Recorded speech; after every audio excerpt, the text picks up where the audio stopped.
Alright, before I begin this video and get into the topic at hand, I want to bring a new sponsor. And this video will be brought to you by try our new Tavern Jerk It Right lotion, brought to you by Gog's Tavern. Our new improved formula, new softer grip formula, is going to make your hands so soft that anything that's in your hands will start to gyrate, just begging to be stroked, even your weapons. So try it today, Tavern Jerk It Right lotion. What the fuck?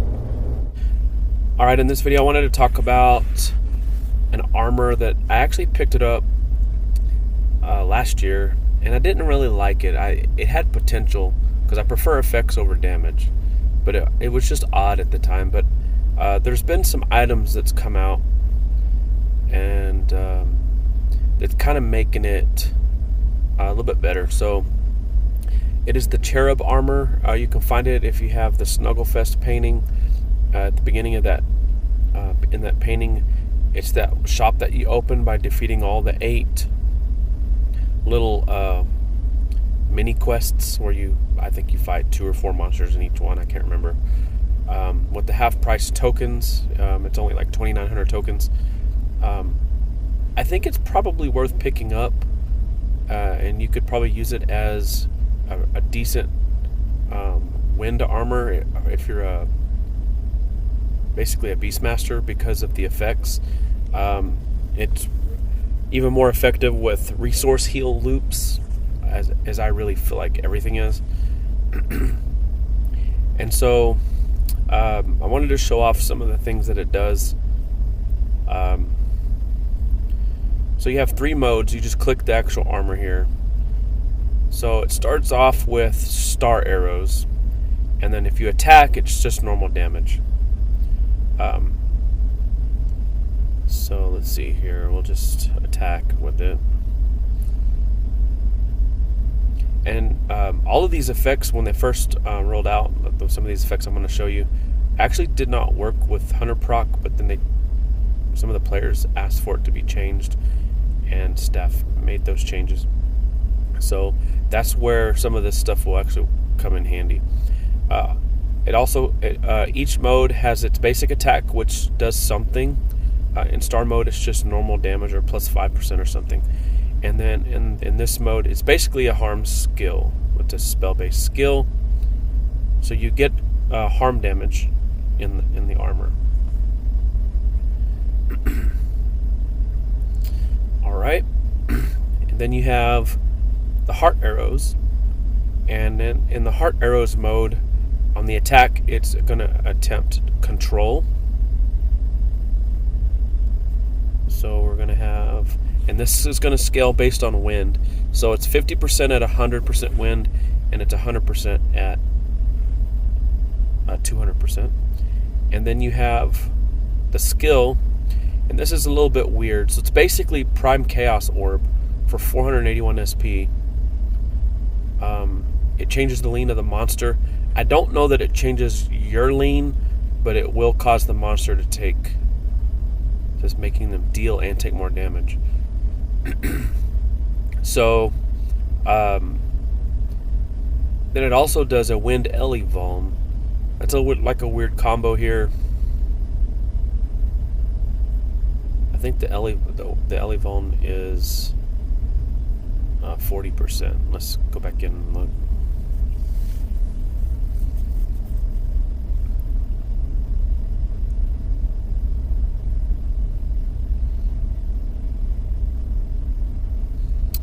Alright, so we've got 3 rounds of 140% wind. You know, that might be okay for stuff like this. But if you've got monsters that's got some zeros in there or negatives, and then it scrambles the resistances. And then, so that's this mode here, the control, and then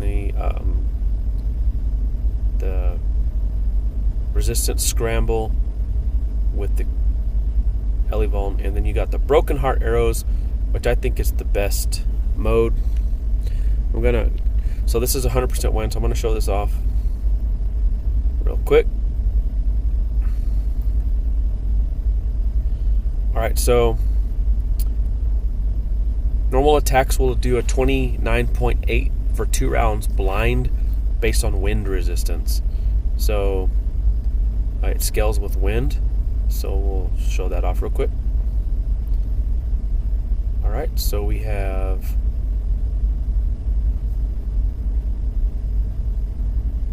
guess it resisted. Or maybe you have to do more than 0 damage. I don't know why this is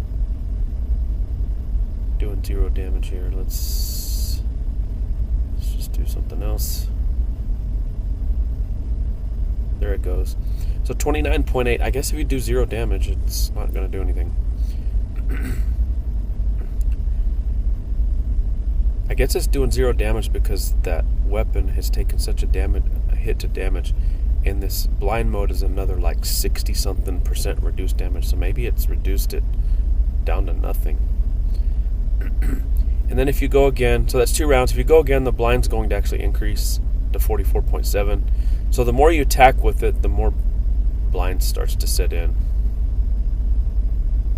And then it has a skill that does Berserk and a Wind Burn.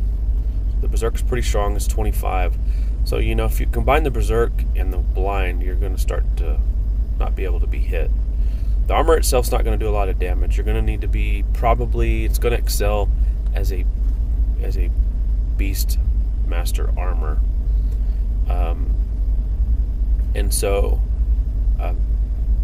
you're going to be relying on your pets and guest damage. So this is like an effect armor. Even its normal attacks on most of those modes are attempting effects. And they're pretty strong effects for, they're taking a pretty good sized damage penalty. So I came over here real quick to this monster because it has form shift immunity. And as we all know, Prime Chaos Orb is a form shift. So you can't scramble the resistances here. However,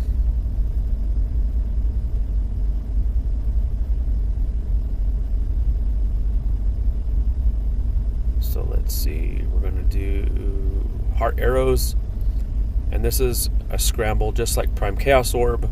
So watch the resistances here. So it didn't take it. Let's try again.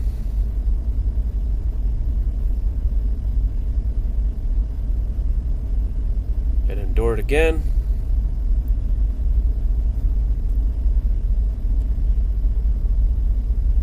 It will actually scramble the resistances. It's just resisting right now. There it goes. So we have some scrambled resistances now.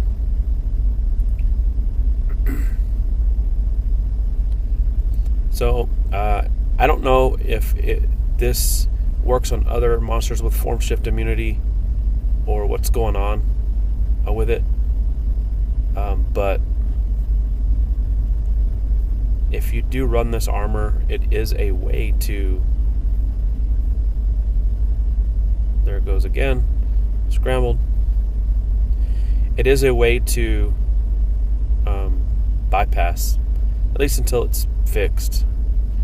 I don't think that's intended. Alright, so that's the armor and the abilities in a nutshell. But I discovered something that I think personally is extremely powerful. So I'm going to do is I'm going to attempt to make sure water and wind are decent. And monsters like this is where this strategy would come make it difficult. And obviously anything that scales on resistances you're going to need to make sure are decent, especially the more resistances that you're looking at. So we have water and wind, and the reason why I'm talking about water is because a neat thing about this Cherub armor is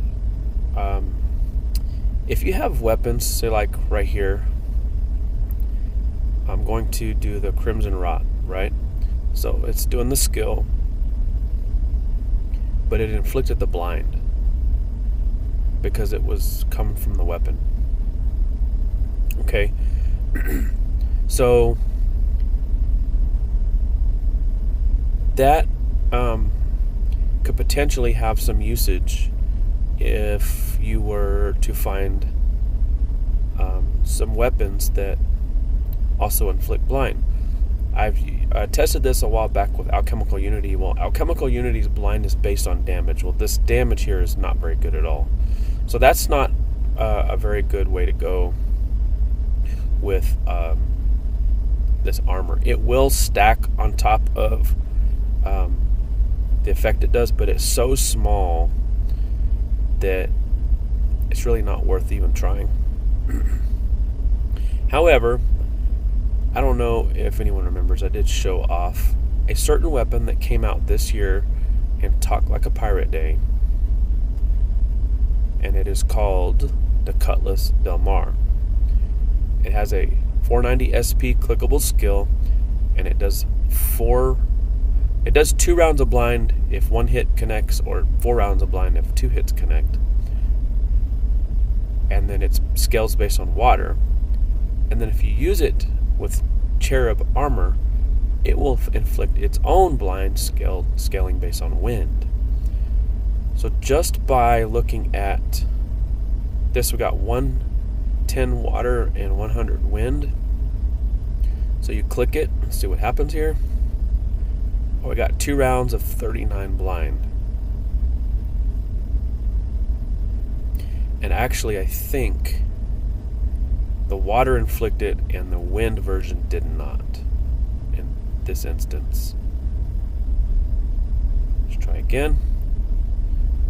So now we've got 4 and it's up to 63.7. So if the wind version had inflicted, we would be well north of this right now. Now we're up to 101, and I'm using SP heal resources in order to just spam it.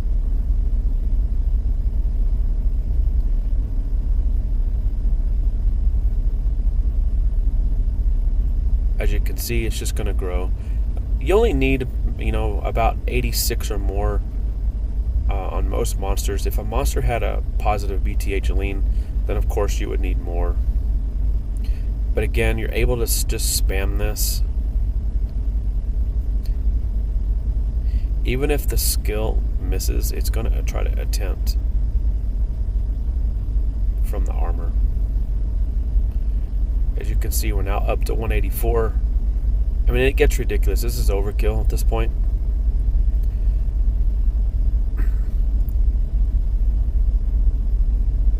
And a long time ago, I could have just swapped to Dodge Lash.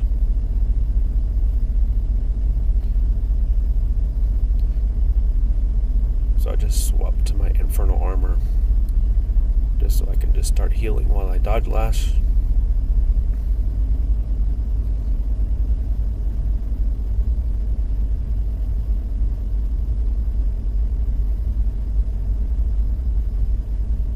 And the blind had dropped. But anyway, as you can see, you're able to very, very fast increase your blind. Again, you're just using Cutlass Del Mar. Make sure this is on Broken Heart Arrows, and just click your skill, and then you have an immediate 55 blind there in 1 round.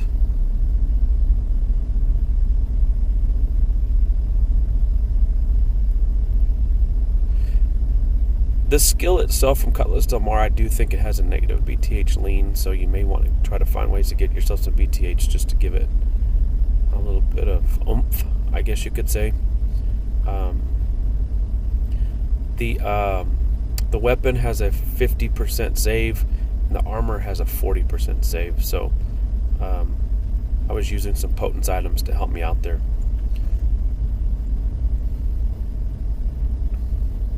We'll do one more. Maybe. We'll see. See if I can get... So they're both at 110. So this should result in some pretty interesting interactions. I'm actually going to go ahead and do something just to help with my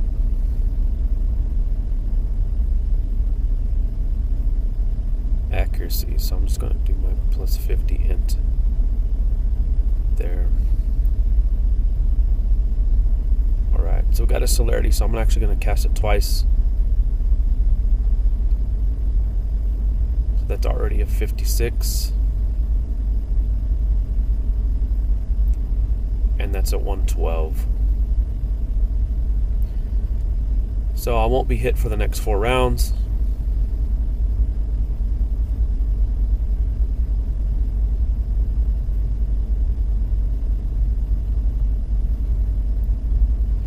And then you can do whatever you want from here.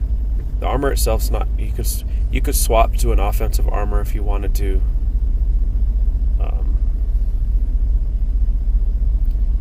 Again, just do whatever you want at this point. But it's a super quick way to enable yourself to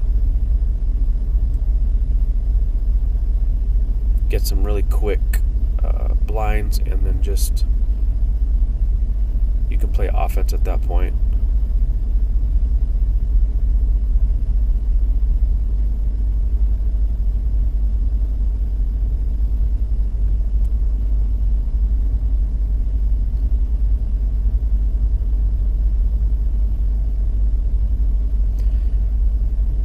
And then again, based on my previous video, I think that the Jelly Pet and the Warpar Bat Swarm, based on the SP heal side, is probably the best way to go to ensure you're regenerating your SP. You should be able to maintain as long as you're landing hits. Once Staff fixes the BTH issues with the Lucky Beast Mage build, this will be even better. But there you have it. Cherub armor is a fantastic way to set up some blinds, play dodge lash. Really, it's just 2 rounds, and most of the time you're going to be set. Even if you had a monster with 50% resists throughout, it's going to be better than just using a single blind item that scales based on resistances, because you now have 2, so it's going to you'll still be able to get a good blind within a couple of rounds. So but there you have it. That's the Cherub armor and a specific interaction with the Cutlass Del Mar from Talk Like a Pirate Day from this year.